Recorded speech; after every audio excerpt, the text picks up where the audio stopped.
novice. I'm a Zoom novice. Right, welcome everybody. Yes.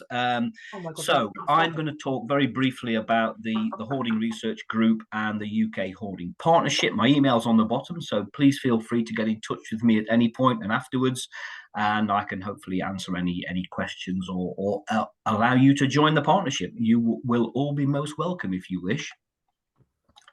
So, just a very brief summary. You all know about hoarding. You know what it is. I don't need to give you any kind of background to that. But just to remind everybody, it is a genuine psychiatric condition. It's not a lifestyle choice. It's not simply due to people being lazy. It is a recognized psychiatric problem.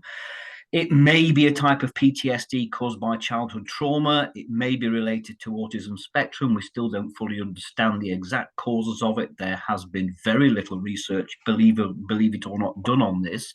I've got a PhD student starting very soon to look at childhood trauma and how this might link to hoarding. So people who hoard need support and treatment. I think we're all now of the understanding that forcibly emptying properties, evicting them, doesn't help anybody at all.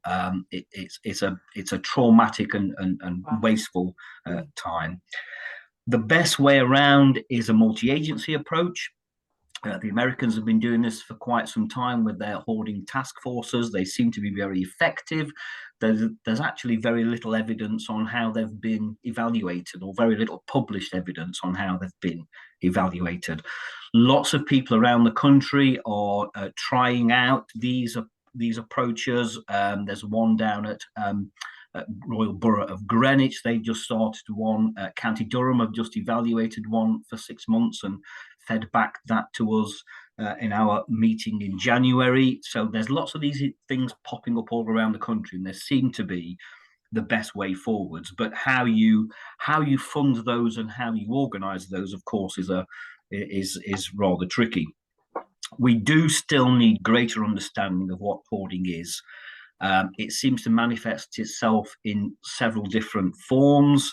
How it can be reduced, how it can be cured, we still have very little idea. We're not even sure what causes it, or how, say, for example, trauma for one person has a major effect and it doesn't for other people. So we still need an awful lot of understanding about what this is and how we can help people.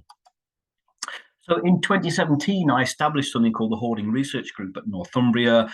Myself and just a kind of a handful of colleagues in psychology were very interested in hoarding and the psychological characteristics.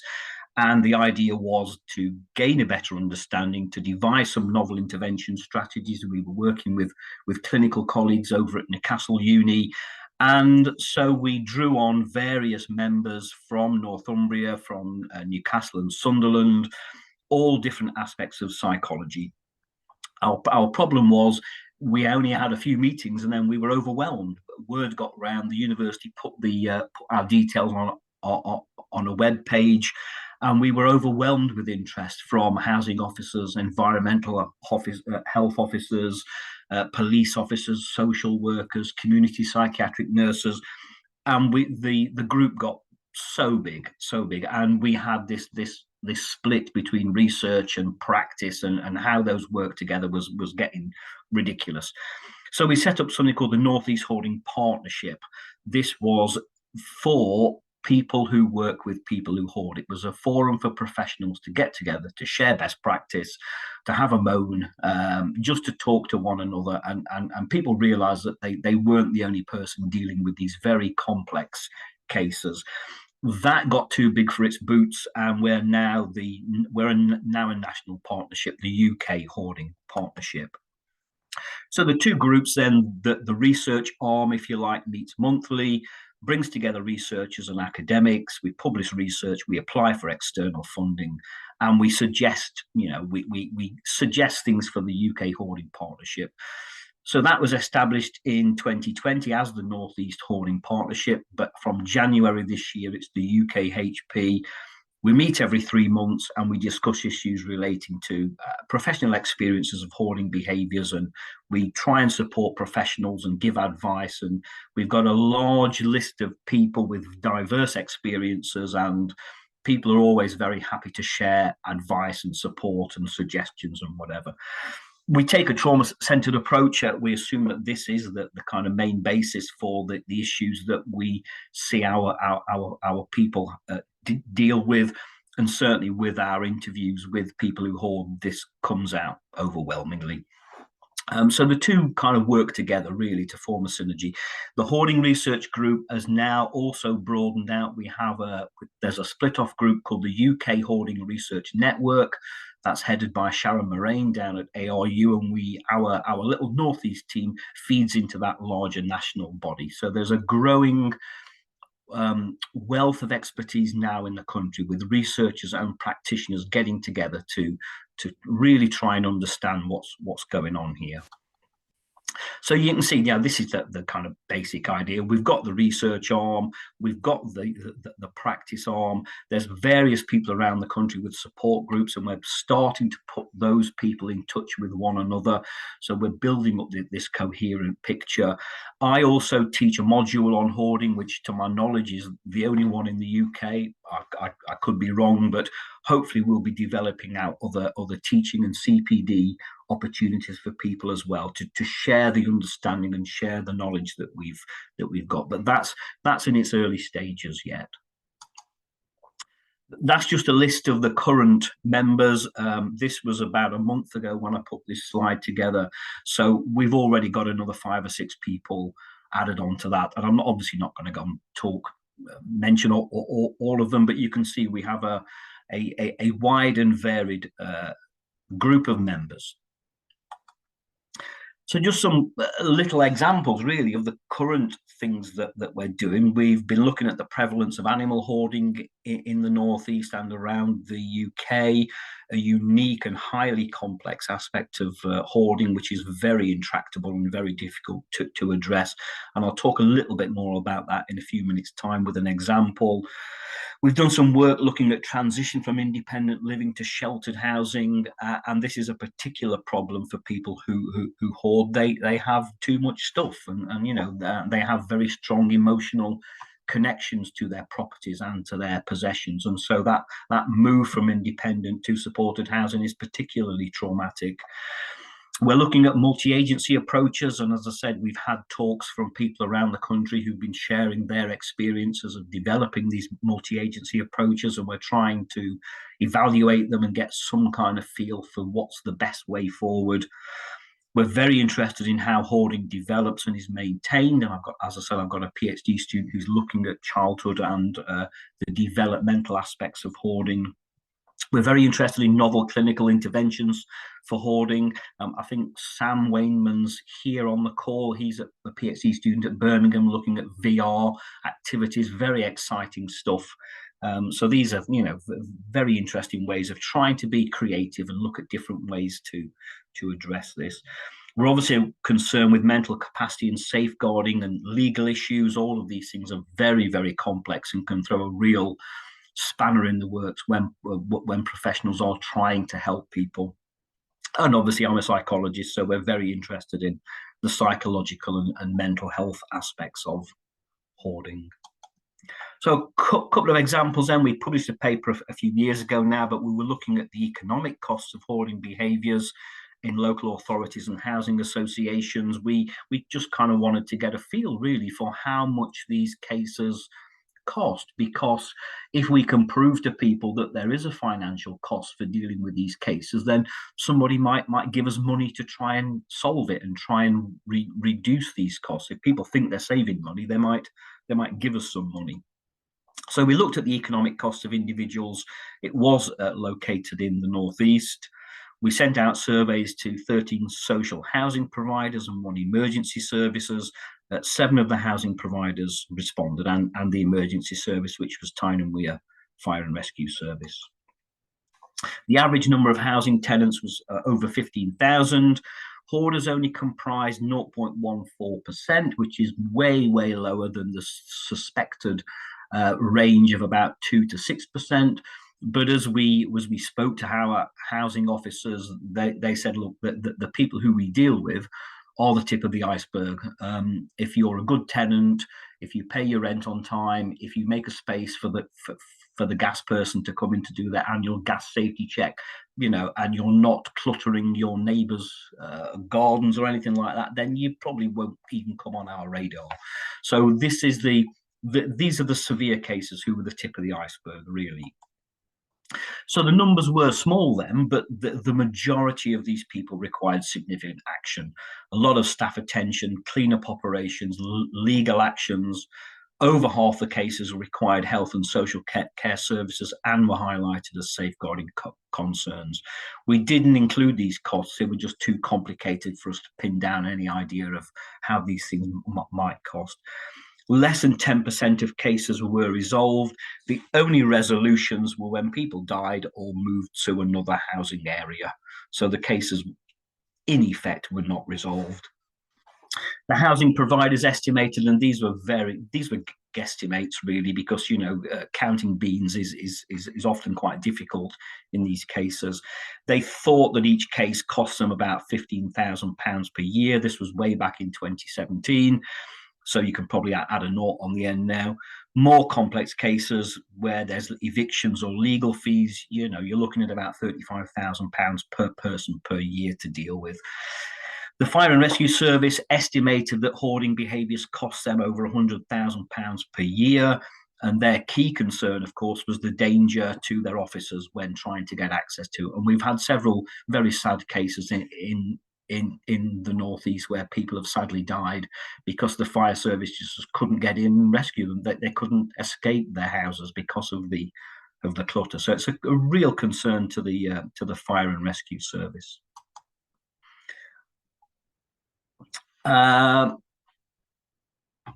Yeah, sorry, I don't know what's happened there. Yeah, so they represented the most serious cases. Then there's many other cases which are likely to be hidden. There will be a lot more people, especially ones in private housing. These are the ones that we found were all in social housing. Each case is unique, it's complex, and most of them remain completely unresolved. So, deep cleaning, house clearances, moving people out, clearing their houses, bringing them back in again, decluttering, all these things are very, very costly. They're very traumatic. Their effectiveness is quite short-lived. We've got anecdotal evidence to suggest that in about 6 months' time, properties are back to, almost the same state as they were before. So we know that the best strategy around the world are longitudinal multi-agency responses with the cause of the hoarding, which we presume is some kind of trauma, being addressed. And at the minute, that's not happening in the UK. So we really need to think about developing effective intervention strategies which ease the problem in the short term, but resolve the trauma and the hoarding in the long term. And I think we're still quite away from that yet in the UK. I hope I'm wrong. Just another example, just to finish off with, I mentioned animal hoarding before, but my PhD student, Justine Wilkinson, who's also an environmental health officer, I think now she's the UK's leading expert on animal hoarding, I think. So if anybody needs any advice about animal hoarding, Justine is your person. So this was a part of a wider research into understanding how practitioners manage animal hoarding, and we looked at the characteristics.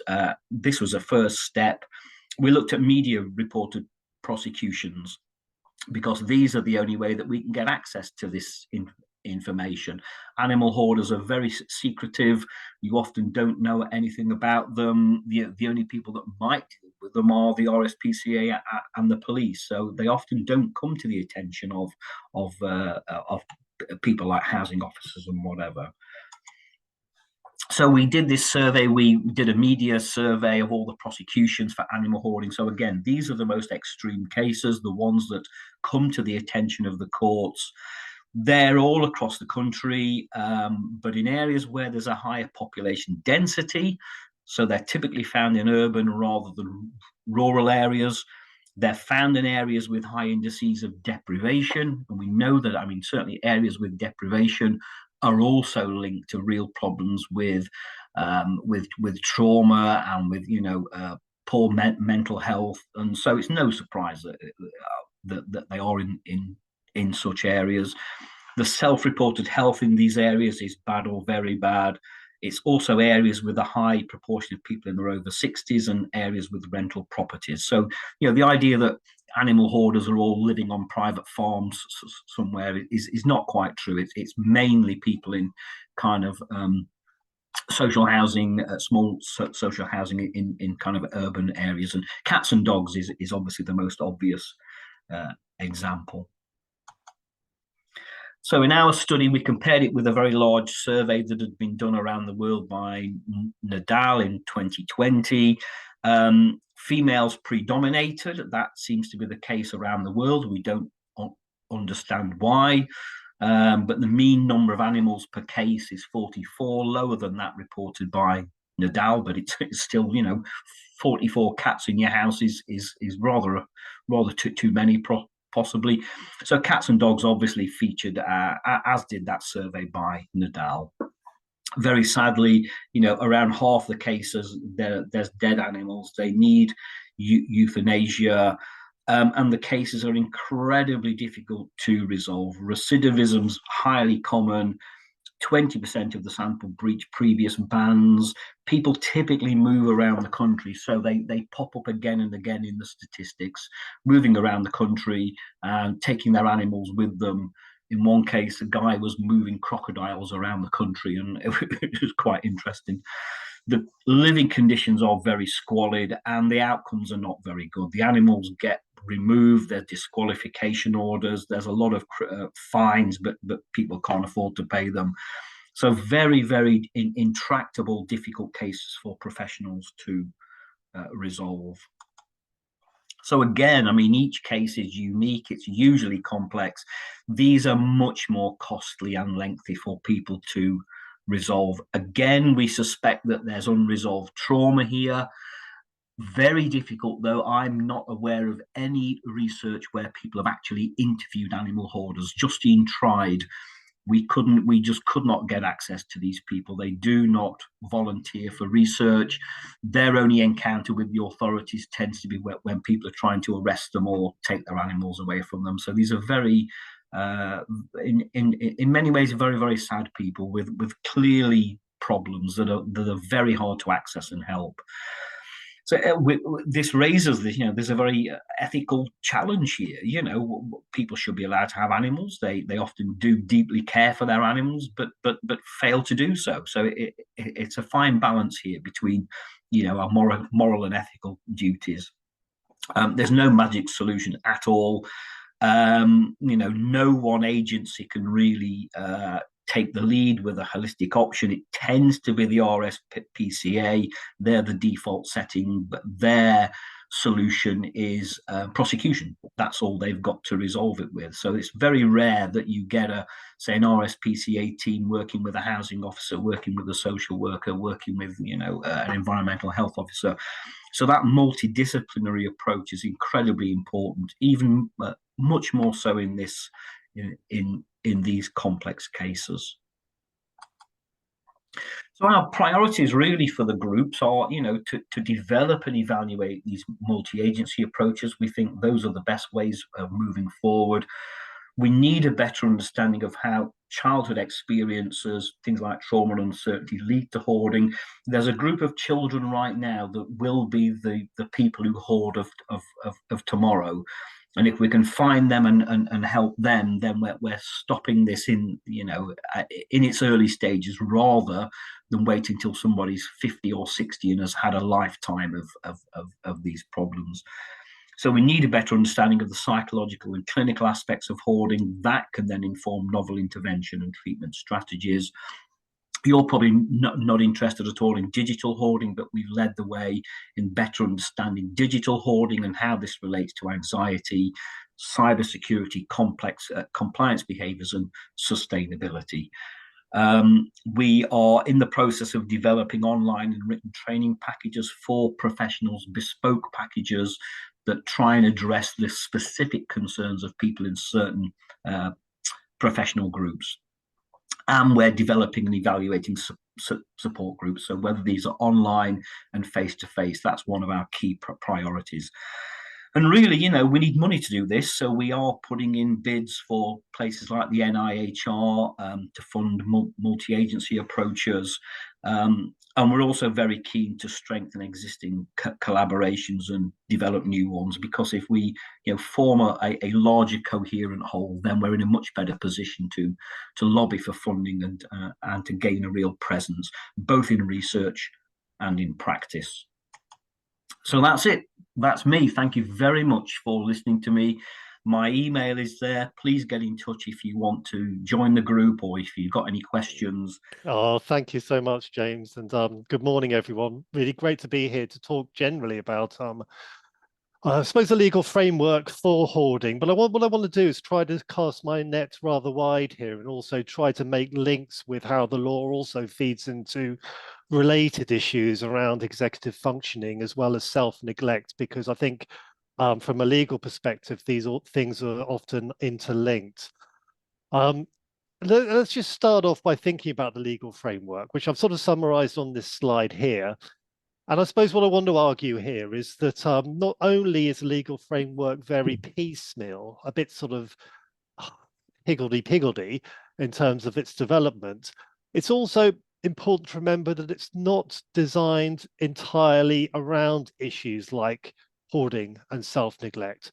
So to get to the nub of how you respond as to which legislation is relevant here, you have to do a bit of work. You have to work around different statutes, different statutory instruments, bits of guidance to try and put together your powers and understand your legal responsibilities.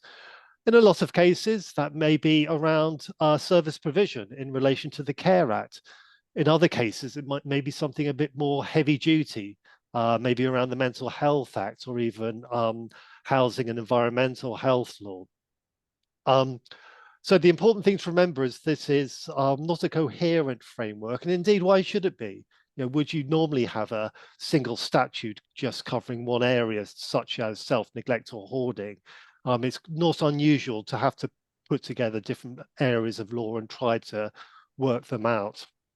Now, what I want to concentrate on in the next 20 minutes or so is, in particular, Mental Capacity Act and the inherent jurisdiction of the High Court. To what extent do they provide any solutions to some of the issues that are raised here? And I think those areas of law have been particularly prominent in recent years in terms of exploring the various issues that often arise. But of course, often these sorts of issues around self-neglect, hoarding, executive functioning will engage safeguarding issues, which, as a matter of law, are framed around Section 42 of the Care Act. So this is the centerpiece of the rather small safeguarding framework that's contained in the Care Act. So this is asking or telling the local authority, you must carry out inquiries in certain cases where you have reasonable cause to suspect that the person has care and support needs, is at risk of abuse or neglect, and is unable to safeguard themselves. So key things to remember about this duty is one, it's not about the person's consent. The duty applies irrespective of consent, or at least the duty to carry out inquiries isn't linked to consent. The other thing to note is that it's an extremely broad duty in terms of the criteria. We're not talking about eligible care and support needs. We're not talking about significant neglect or significant abuse. It's any level of abuse or neglect. Possibly, and I think we argue this at the Law Commission, possibly the most restricted part of the criteria is the third limb, the inability to safeguard yourself, although there's been very, very little sort of exploration about what that will mean in practice, and whether that means how closely that's linked to a lack of capacity, or how broad that can go. Anyway, we haven't had a lot of case law specifically around hoarding, so we did get very excited by the 2022 case, AC and AG, around hoarding and the Mental Capacity Act, which is, I mean, as in all cases, it's a court protection case, so it's very much based upon its facts. But it does, provide some interesting pointers in terms of how the courts deal with the issue of hoarding. So some of you may be familiar with this case, but it basically involved a 92-year-old woman who's got Alzheimer's, who lives with a son. Her son also has a range of mental health problems as well. He's going through his own trauma. Both mother and son have been diagnosed as having a hoarding disorder. So it's a sort of full-on situation there. And basically the local authorities been concerned about this for some time, particularly because they feel their concerns are really focused on the woman, AC, and they've become very concerned that they're just not going to be able to meet her care needs, primarily because of the sheer volume of clutter in her home, and the items, which means often will mean the agencies just can't get in. Now, there's also the added ingredient here that the son is also reluctant to let our services in, but primarily it's a sort of hoarding issue here. Anyway, the interesting response, the initial response to this scenario, maybe it's not a response, but a reaction, is that through other events, the woman ends up in hospital. And at that point in time, the local authority take the case to the court to get her placed into a care home, and the court agrees to that on an interim basis. They agree that she probably lacks capacity, and that this move is in her best interests. So you can see quite an interesting response here to some of the issues that are raised, which is that actually the person themselves gets placed outside of their home, which is obviously a very, very serious step to take and raises all sorts of issues. Not least under Article 8 of the European Convention. The other response of the court here, which is equally interesting in the hoarding scenario, is to appoint an independent deputy to act on her behalf. So you have someone there who is taking control, acting in the person's best interests. The other interesting element of this case is that it does confirm, if you're carrying out a capacity assessment, you need to understand, or you need to identify not just the question of capacity that you're assessing capacity in relation to, but also the relevant information, i.e. the information the person needs to understand, they need to retain, and they need to use and weigh. So in this case, the judge usefully confirmed the relevant information in respect of making decisions as to items and belongings, which is kind of code here for hoarding issues. So this is the relevant information identified by the judge, which is understanding the volume of belongings and their impact on internal use of rooms, ensuring safe access, the importance of ensuring safe access and use of the rooms, the creation of hazards, the safety, including the external safety of the building, and the importance of removal, disposal of hazardous levels of belongings. So, health warning here, of course, that any list of relevant information will need to be tailored to the individual circumstances of the case. So you shouldn't always just transpose the lists that are provided by the court into an individual case. But nevertheless, I think this provides really important starting point when it comes to identifying the relevant information.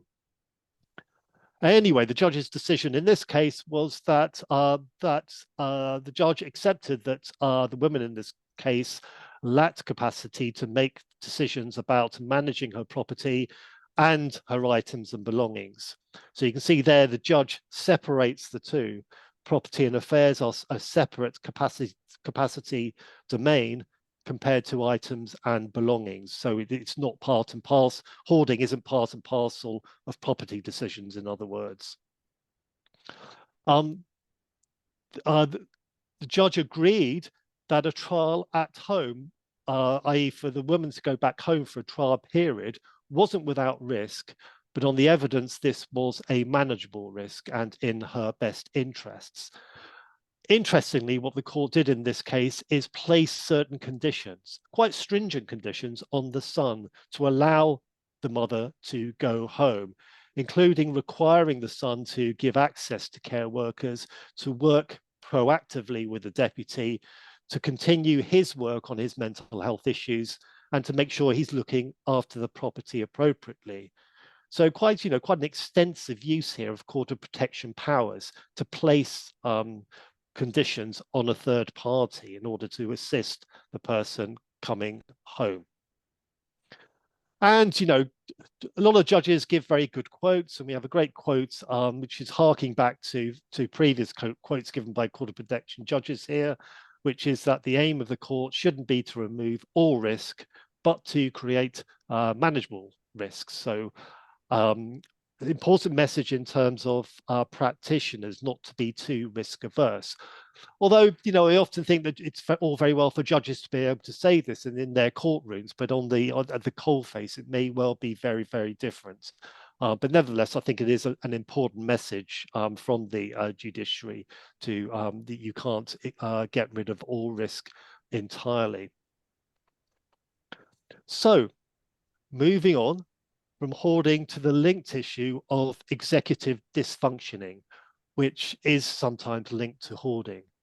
So this is the notion that, when you're sat down with a person undertaking a capacity assessment, perhaps, the person gives you coherent answers to the questions you're asking them, but subsequently they're unable to put into effect what they intend to do, what they've expressed to you at that interview.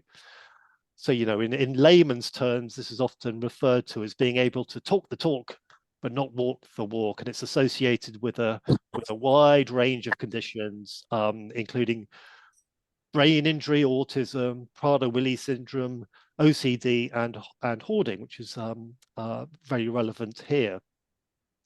And clinically, at least, it's generally used to refer to a wide range of cognitive functions, commonly thought to be situated in the frontal lobes of the brain. So that's what we're talking about in terms of executive dysfunction.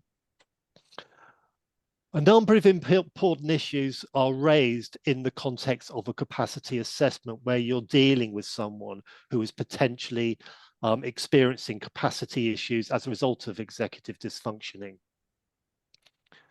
In particular, I would suggest to you that the issue of supported decision-making becomes really important here. I mean, it's important for any case, but a key question to ask yourself is, can the person be supported to understand that there is a mismatch here between what they say at the interview, what they say they want to do, and what they actually do in practice?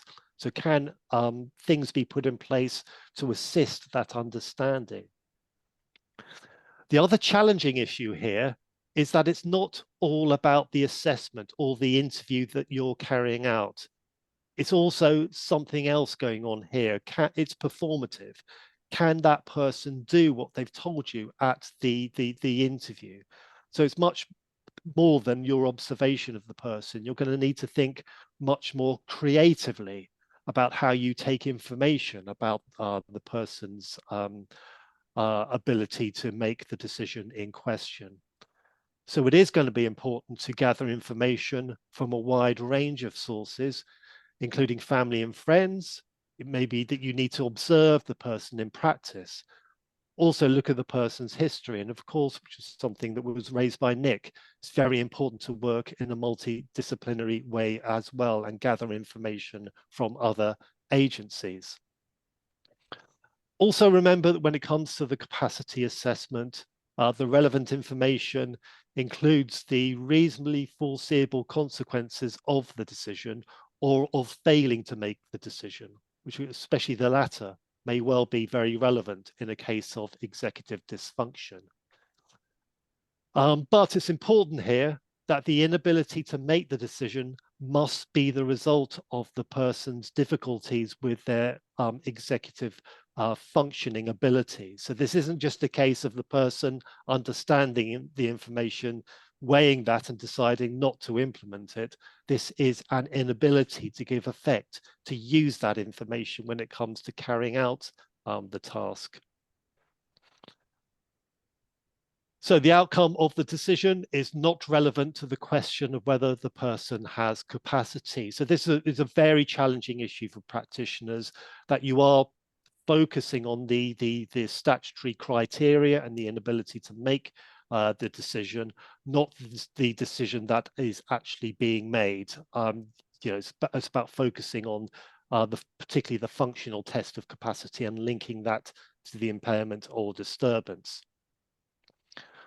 But of course, executive functioning or dysfunctioning also raises key issues in respect of best interests. So in other words, if you've determined that the person has lacked capacity, how do you respond in your best interest decision?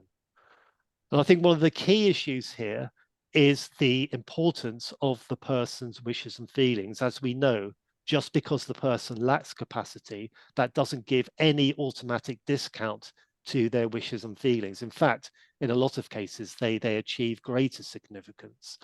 And I'd argue that when it comes to someone with executive dysfunctioning issues, their wishes and feelings, i.e. the ones that have been expressed in the interview, will almost always be the most significant factor when it comes to the best interest decision.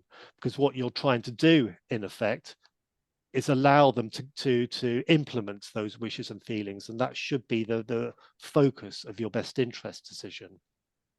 So, you'll be thinking about making decisions, taking actions, developing strategies, or providing services to allow the person to implement what they wanted to implement as expressed to you at the interview.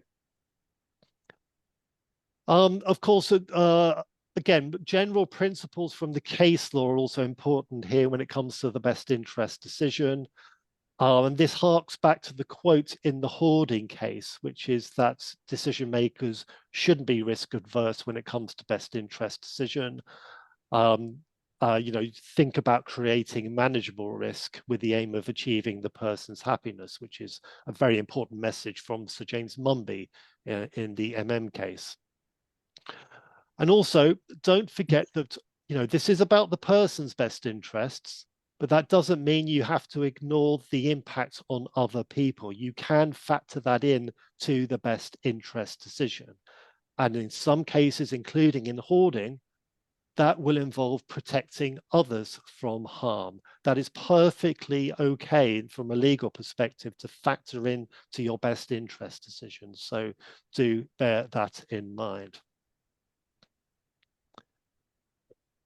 Finally, what I want to discuss before I finish is the use of the inherent jurisdiction of the High Court.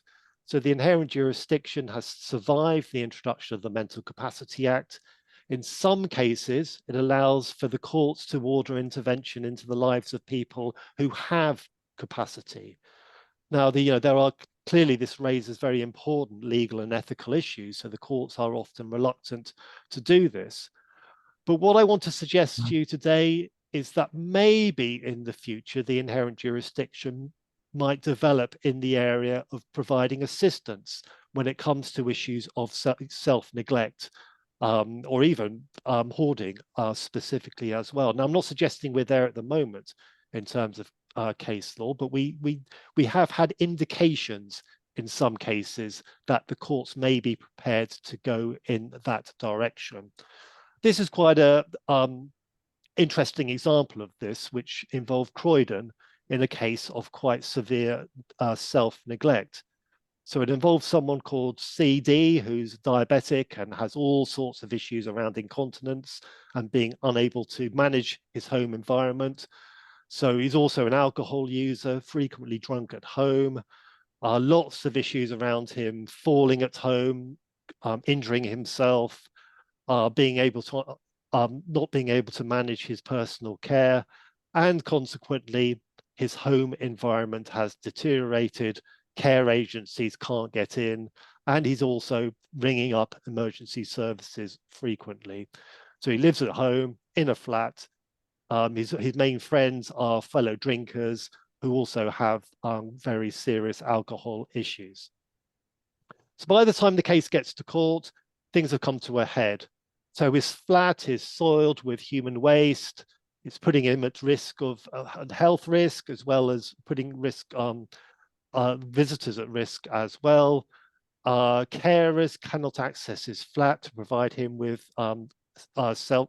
care, and he's not willing to change his ways or be moved to a different environment. So the local authority go to court with quite a detailed 20-point care plan, as they call it, which they want to put before the court in order to agree it. And basically, there are two prongs to this care plan. Basically, what they want to do is get access to the flat, get access to CD to provide him with appropriate care, and secondly, to make the flat safe again for human habitation. So what did the judge decide in this case? Well, all parties were agreed that the care plan was good, it was well thought through, and it was clearly in his best interests. But the parties disagreed as to the area of law that this could be justified under. The local authority agreed that CD had capacity, but felt the orders could be justified under the inherent jurisdiction of the High Court. The official solicitor disagreed and said, no, this is a capacity issue. CD lacks capacity, therefore the Mental Capacity Act is the relevant framework here. The judge, I think it's fair to say, hedged his bets. So the judge declared that CD was a vulnerable adult for the purposes of the inherent jurisdiction, but also that he lacked capacity to make decisions as to his care. And in terms of the relevant impairment disturbance here, the judge very much links this back to his psychiatric background of depression, dysthymia, and chronic alcohol abuse. But it's also noted that this was a case of fluctuating capacity, and very often CD would have the relevant capacity. So therefore, the outcome of this case was that the judge was prepared to make an order initially under the Mental Capacity Act, but what the order did was that it included a finding that CD was vulnerable, a vulnerable adult for the purposes of the inherent jurisdiction. So therefore, that could be used in the future if needed, if there were circumstances in which CD had the relevant capacity. So I'm not saying that this indicates that the inherent jurisdiction can provide any great solution here. All I'm suggesting that there may be some cases around the edges where the courts are possibly in the future more prepared to intervene in these sorts of cases where the person is classified as being a vulnerable adult. As James said, I'm Jen, and I'm joined here today by my colleague Maria Brent. And the other project team members on this project were Dr. Nicole Steels, Stephen Martineau and Caroline Norrie, and also Megan Carnes from Hoarding UK.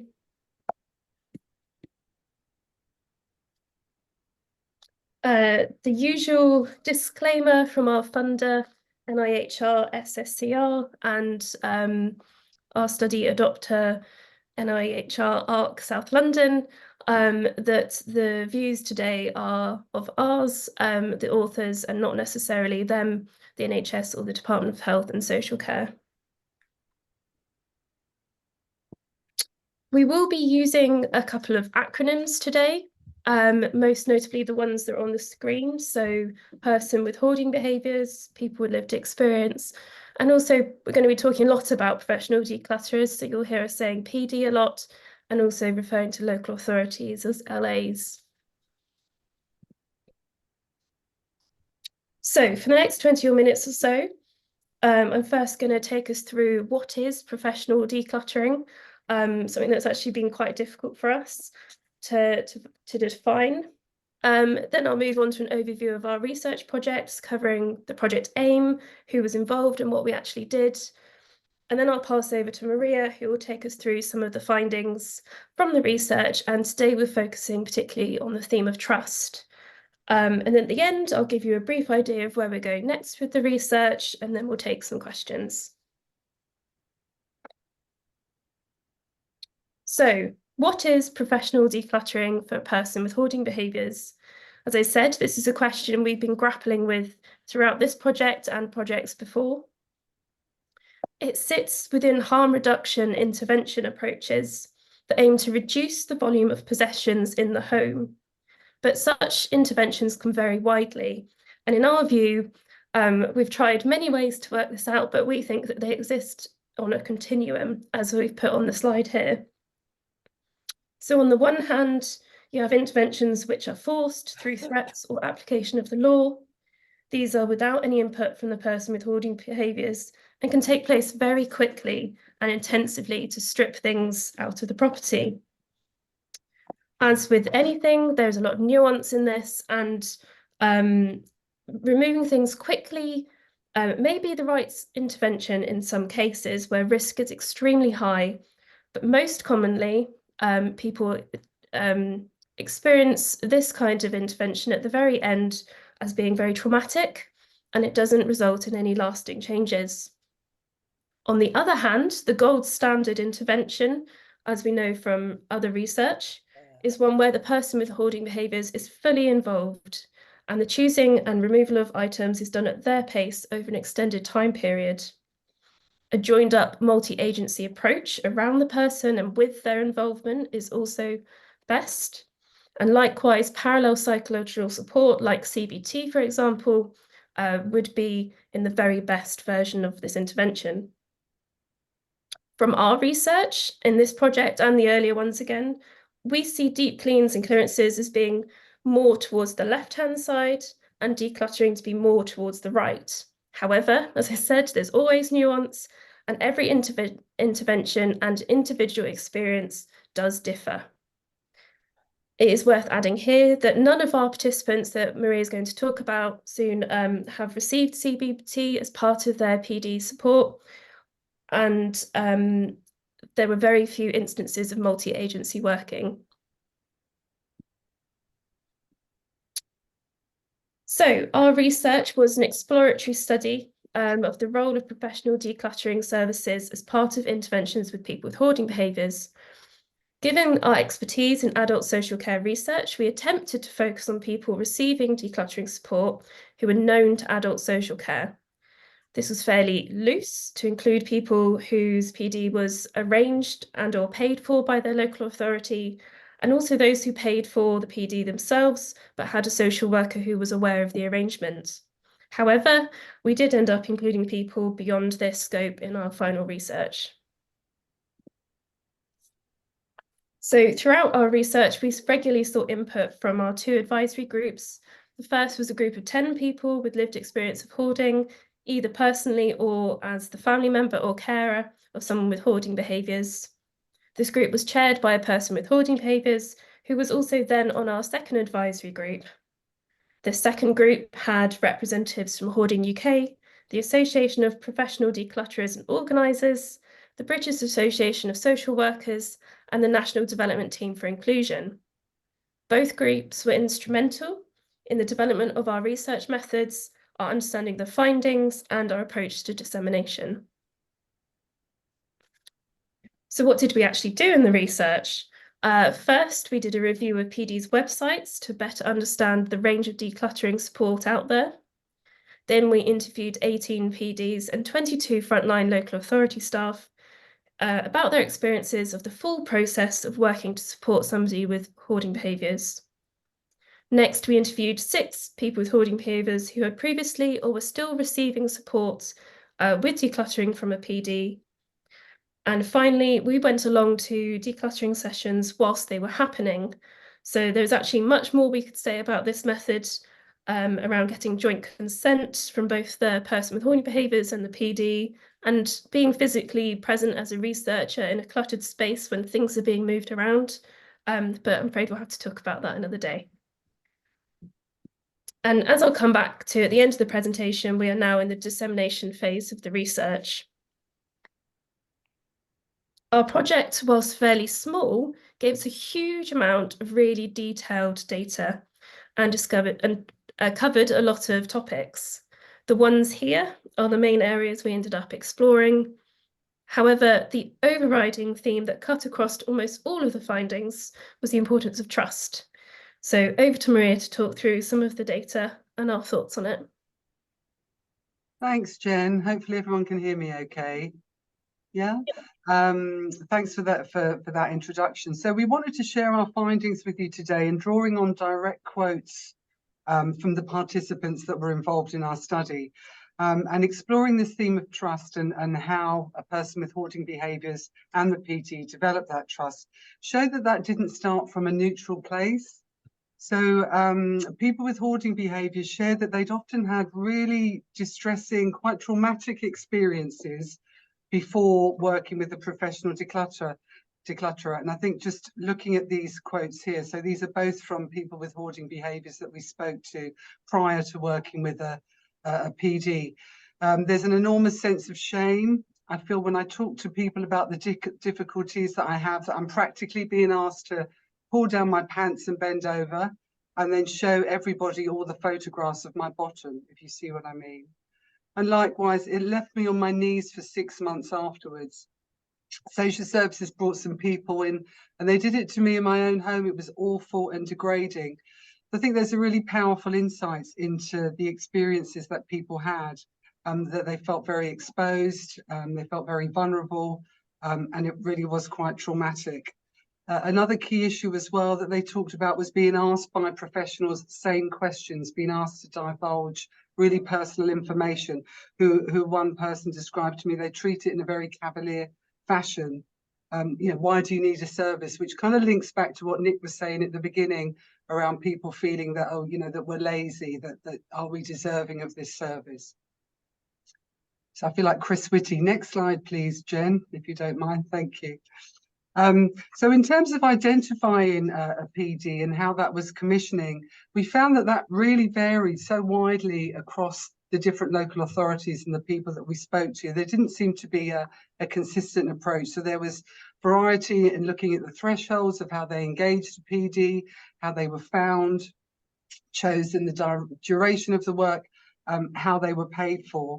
And commissioning in many local authorities, especially as a social worker, having worked in local authorities, seemed to bypass some of those really stringent measures. So, for example, they wouldn't necessarily have to go through a preferred provider list or perhaps go through those kind of checks that would normally happen.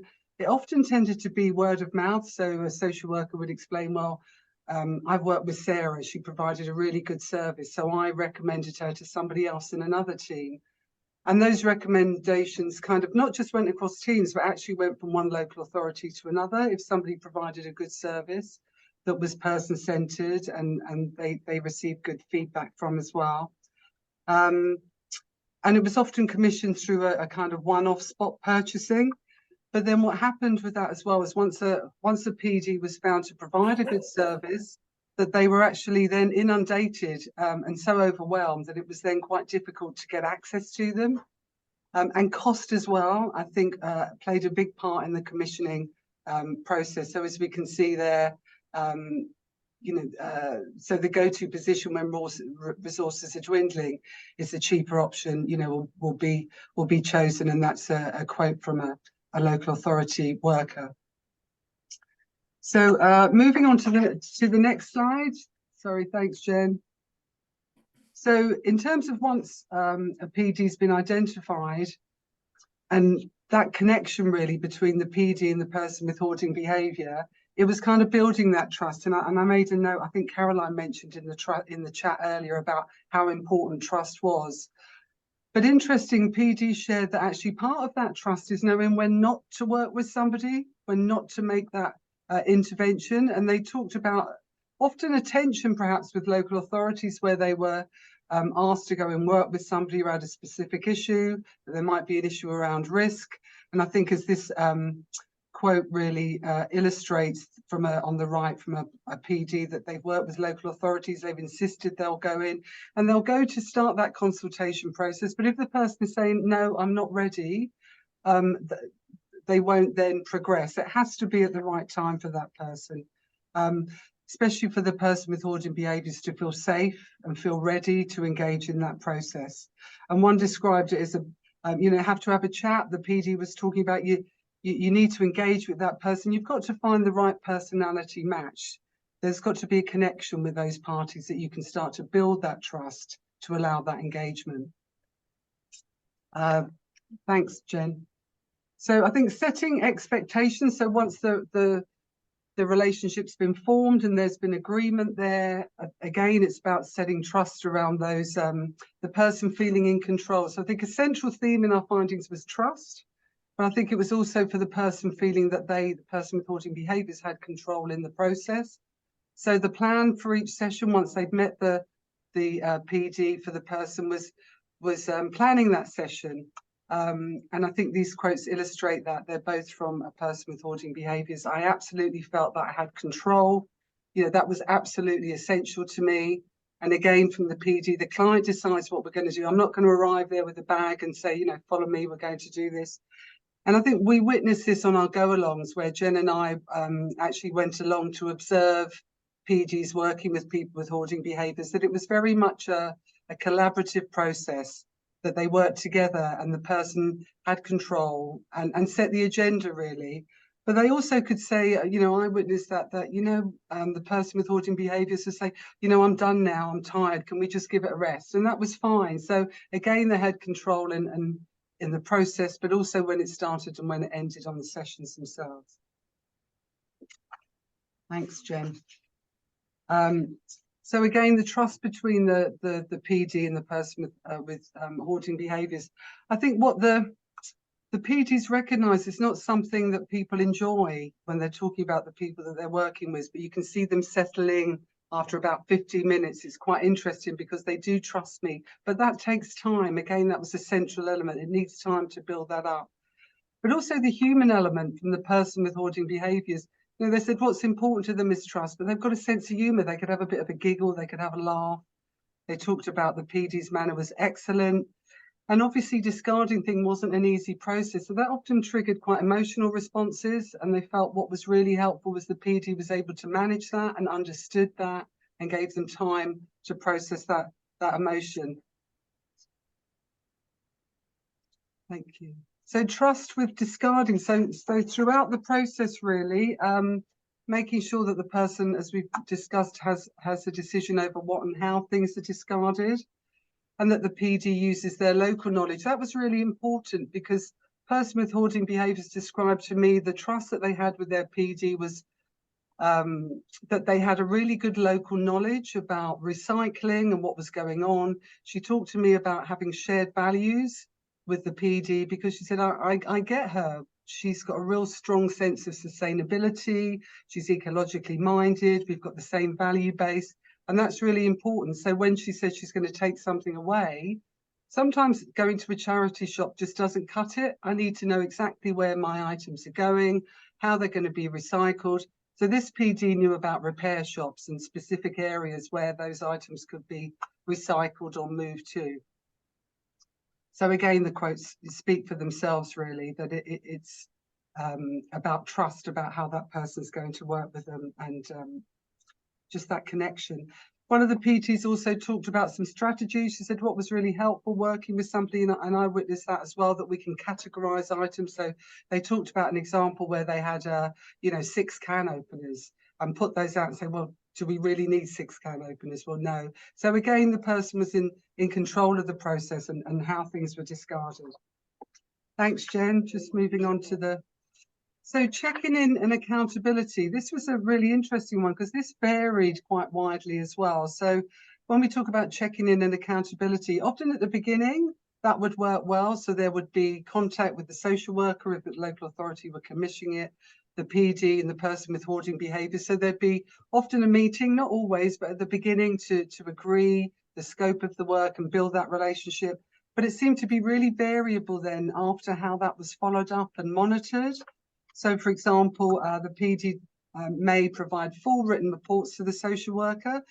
They did say that they felt that they weren't always read. Or the social worker would check in with the person with hoarding behaviours and the PD, either verbally on the phone or an email. But it wasn't formalised and it wasn't consistent. It did really vary on how things were followed up and ended as well. And that may include people using before and after pictures too. in terms of providing evidence for commissioners, that obviously with the person's consent as well. So that again, you know, varied, which was a constant theme, I think, throughout our findings. There was often not a consistent approach. Thanks, Jen. I think this was really important to us as well. And the important, so we reached our research aims and goals, but the importance of trusting our own research. It was really important to us that the people that we worked with felt that they'd been listened to and respected. And I think this quote illustrates that they fully understand. I fully understand you're treating what I'm giving you with respect, and I'm deeply grateful, because understanding what happens to us, people who suffer with my difficulties, is that the only way we shall ever learn how to help people, really. And it was again a key theme that people really valued this research. They felt that their voice hadn't been heard, or they felt that their contributions were disregarded. So they were all passionate, really, about getting their feelings, their experiences out there, and the hope that we can develop this going forward. So those were just a real helicopter view of our findings. And in conclusion, bringing that to a head, really, a key thing is that a need for more consistency and robust processes in the selection, commissioning, and monitoring of PDs. And again, this has been echoed in others' presentation today, that it should be considered, it's got to be part of a multi-agency approach. It can't be a standalone service to get the best outcome for that person. And it needs to be alongside psychological support, which has been echoed in the other presentations today, and the research. And it should be offered as standard, really. And there is a need for trust and respect at all of the stages of the commissioning, the connection, the meeting, the actual decluttering process, the following up. Trust and respect needs to kind of flow through that whole process, because without that, and I think the people we've spoke to in their quotes illustrate that, the interventions can be a really traumatic experience for the person with hoarding behaviours. That's all for me. I'm just going to hand over to Jen, just to let you know what's happening with next steps with the project. Oops, this one. Thanks, Maria. Losing my voice from earlier. That gives you a flavour of what we've found, just a small part of the research.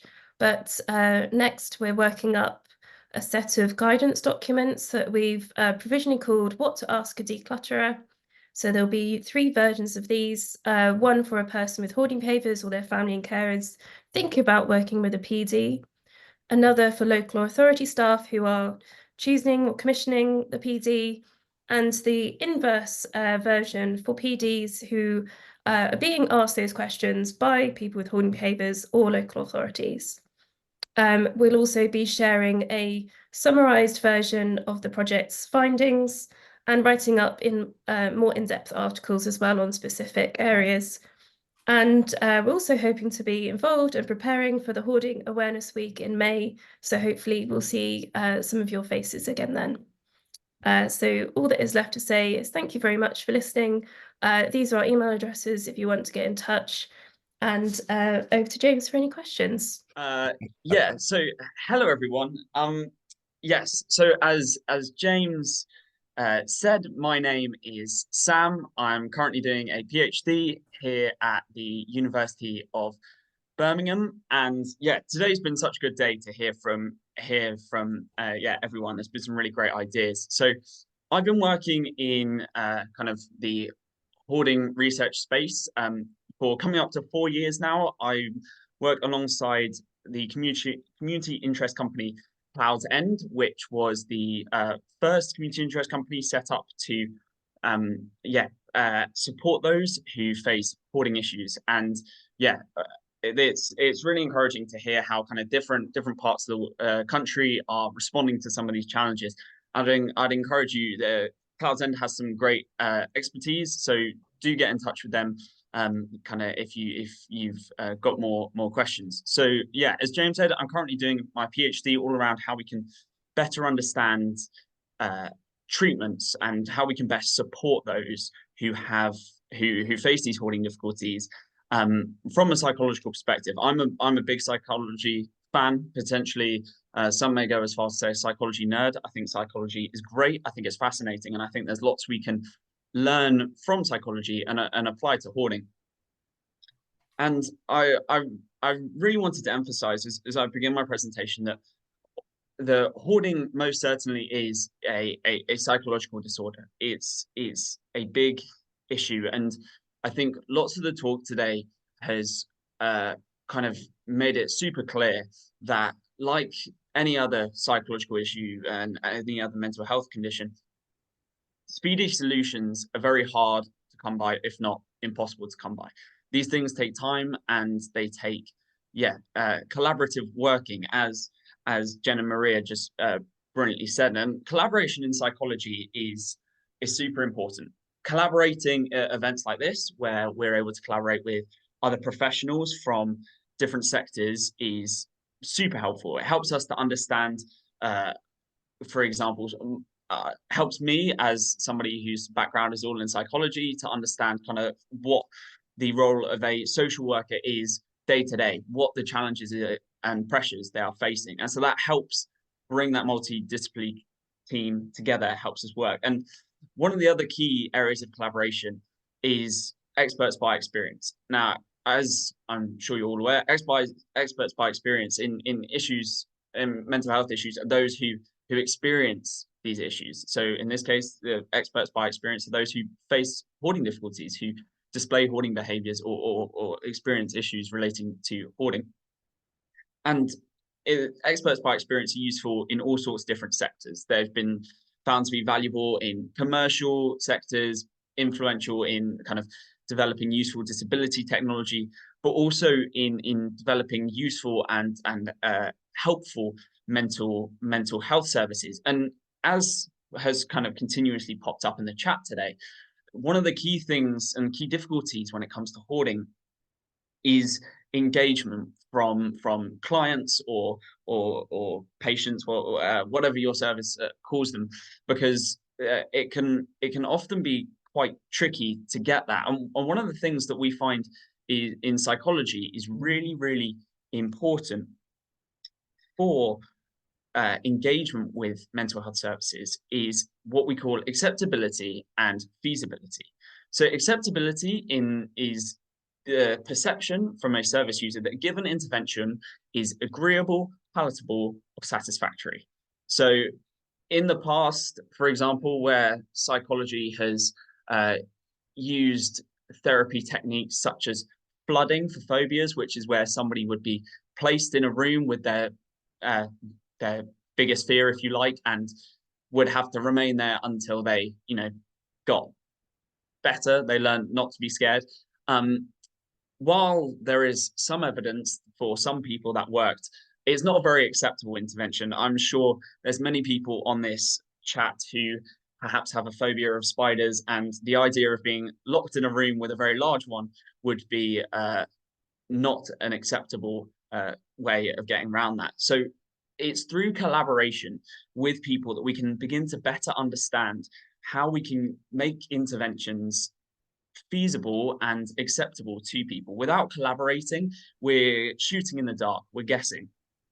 And this is, as I kind of alluded to, this is increasingly important in cases of hoarding, because the research has shown that hoarding interventions suffer quite a lot from a lack of treatment motivation. So we see very low uptake in psychological treatments for hoarding, and often, even if they are uptaken, there's often very high dropout rates. And this can usually be the case because somebody has been pressured into taking part in an intervention by another, and kind of that internal motivation to take part isn't there. And so there's not this consistency. But we find that improving acceptability in psychological intervention allows us to have fewer dropouts, and collaboration in turn improves this acceptability, which would then allow for improving the dropout rates that we see. And insight is something that we have to really be aware of in hoarding.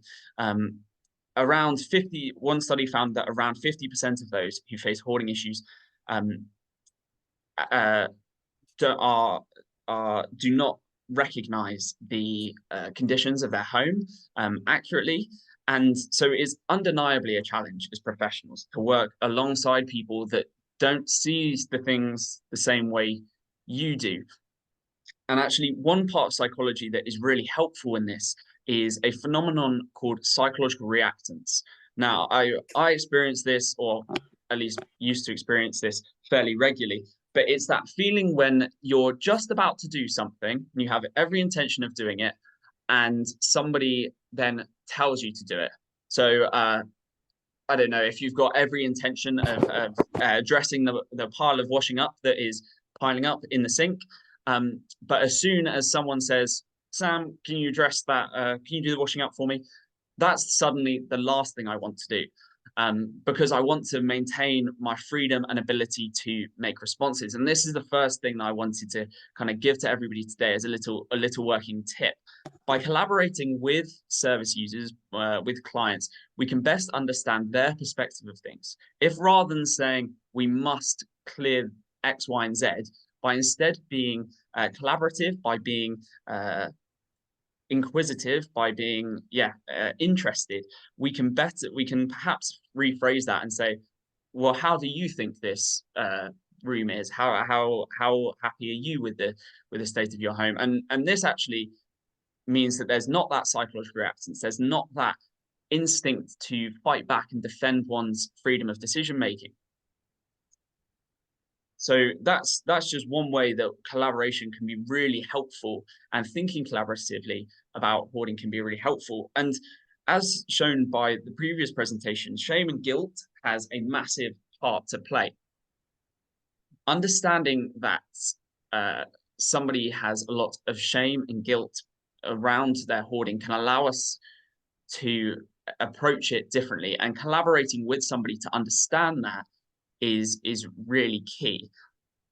Understanding that clearances can be traumatic for people if done badly is really, really important. And so, yeah, collaboration in hoarding is key, as kind of Jen and Maria brilliantly showed in their research they just presented. And technology can facilitate this collaboration in new and creative ways. Technology is now everywhere. It can be low cost, it can be convenient, it can be round the clock, it can reach more people than ever before, and it can be more accessible than ever before. And this sort of technology can take some different forms. You could have apps that work alongside traditional therapies, such as facilitating at-home activities and gathering information or understanding about somebody's behavior, as well as online support groups. I know a few online support groups have been mentioned in the chat, and I know they used at Cloud's End as well to help support clients, and they really help to work around some of the self-stigma, the shame and guilt we discussed. So the self-stigma is the stigma that one places on themselves that then results in an increased sense of shame, which can often be a barrier in accessing treatment. But online support groups where somebody doesn't feel necessarily they have to put them whole selves out there to take part can be a really good way of getting around this self-stigma. It means they're not quite as vulnerable and perhaps will be better able to express their thoughts, feelings, and emotions in these settings. And these support groups have been particularly valuable for hoarding. I know even just in the work with Cloud's End that there's an online support group, and some of the testimonies, while I don't have any with me, are really, really fantastic. And another form of technology that can be really helpful, and this is where some of my research comes into this, is the use of VR. So virtual reality can be particularly useful in psychology. It maintains a certain realism of an environment while maintaining control. And it's been used in social disorders, social anxiety disorders, and addiction disorders. Kind of imagine with virtual reality, you can control virtual people in a way that you can't control real people. You can quickly change the number or the density of a crowd.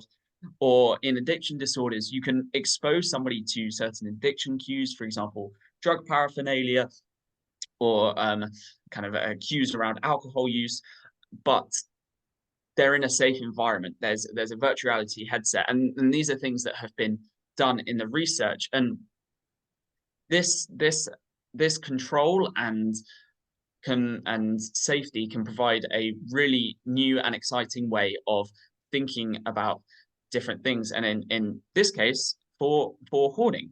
So virtual reality has a promising outlook for addressing some of the strong attachments that we see in hoarding. So people tend to have very strong attachments with their possessions, and this causes some extreme emotions, and that comes back to why forced clearances can quite often be unhelpful, because they're forcefully breaking these strong attachments that people have with their possessions. And you have phrases, one research study, when interviewing participants and talking about, and the researcher kind of suggested the idea of discarding some books to somebody that they had never read.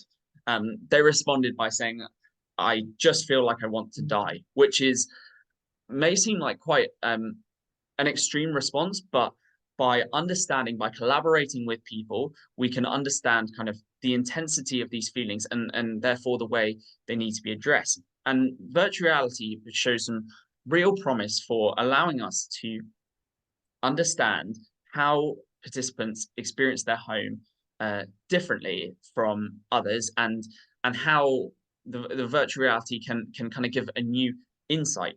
So, but the question is, does this insight, could it lead to distress? So in my project, what I wanted to do was to understand how those who face hoarding difficulties make sense of seeing their home recreated in virtual reality, but with a massively reduced amount of clutter. So this all happened during COVID. So the university's guidelines around what we could do when gathering participants was quite strict. So we actually got participants to send photos of a room of their home, and I then recreated them in virtual reality with a massively reduced amount of clutter, and then used this to recreate their home, and then sent them off a headset with their new virtual home loaded into it. So this is an example of what the virtual environment looked like. As you can tell, this is a kitchen. It's not cluttered by any means, but nor is it necessarily super tidy. As you can see, there are some clothes on the floor here. There is kind of some books that you might consider a little out of place, a clothes horse or error just here as well. So it's not necessarily spotless, but it is massively, nobody would consider it cluttered per se. Same room from a different angle. As you can see, there's some flaws in the virtual environment. As you can see out the doors here, the rendering just stops, and there's kind of a eternal virtual void. But anyway, that was how the participants experienced the virtual reality. And when interviewing participants after their experience in the virtual reality, we found some really interesting key themes. So the first thing that people talked about lots was the quality of the virtual reality. As you may have been able to tell, we use quite a cheap virtual reality solution. But nevertheless, lots of the participants explained how the accuracy was quite good. In virtual reality, in psychology, we talk about a sense of presence, that feeling of being in the virtual environment, rather than feeling like you're wearing a headset, if that makes sense. The virtual reality was considered realistic, and the participants even mentioned that they forgot about the real environment around them and instead tried to interact with the virtual one. One participant mentioned that they actually tried to sit down on the virtual sofa, which could have ended badly, but thankfully it didn't. Really interestingly, we also saw that the virtual environment helped people envisage goals. One of the participants said that being in the virtual environment, it helps them to see what they're aiming for, because sometimes they can't pitched that very well. And they often discussed, oh, I want to tidy such and such corner to make it look like how it did in the virtual reality, which was really, really interesting. There were also a number of emotional responses, both negative and positive. So the virtual environment was considered calm and soothing, but also importantly, motivating and encouraging. This kind of poses some really exciting promise for the use of technology in hoarding by increasing that insight, which may then in turn increase motivation to take part in more traditional therapies as well. Which is really interesting. We also saw an awareness of negative emotions. So one of the participants talked about how seeing the room decluttered reminded them of what caused their hoarding behavior to start in the first place, which in their case was a particular traumatic life event. And they talked about how seeing their room decluttered made them super aware about how the clutter does distract from their the trauma that kind of took place there. And lastly, there was a big importance placed on the small details. The kind of having some of the personal items were key. There were a few personal items that I included in the virtual reality that by accident happened to be really important to the participants. Things like a particularly sentimental mug, and for another individual, a bicycle, that were really important. These items, the participants explained, made it feel like their home. It kind of continued an attachment to that space, but a lot of the clutter was gone, and it allowed the environment to feel not sterile, but lived in. And that was something that kind of just happened by chance. And in future, if I was to ever do this kind of thing again, I would certainly look to ask people and try and find out what things, interests people have. So where does this leave us in terms of support in hoarding?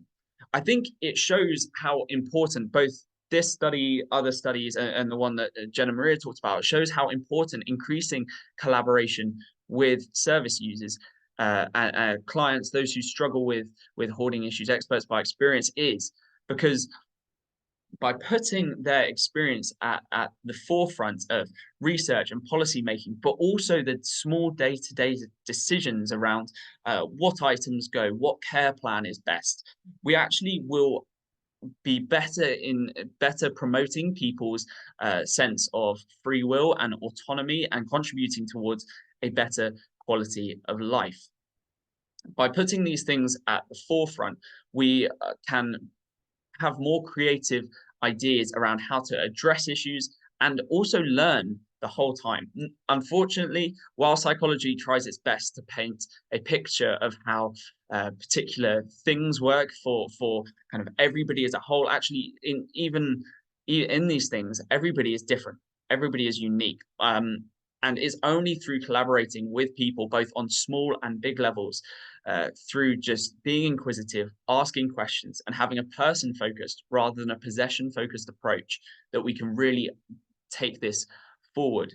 And finally, also, there needs to be continued research by best understanding how people can best support those in these difficulties. By better understanding some of the psychological mechanisms that underpin hoarding, we can go forward and better support people, which will also make many jobs much clearer, much more straightforward, as we're no longer guessing about what things might work for people, but we can go into this having kind of psychology support our understanding of hoarding disorder as well. And I'm hoping to do that through some of my own research in trying to understand different approaches to supporting. So thank you very much for taking the time to listen, and I would love to hear any of your questions. I've just popped these email addresses here if you want to get in touch with either myself or any of the Clouds End team as well. So are there any questions?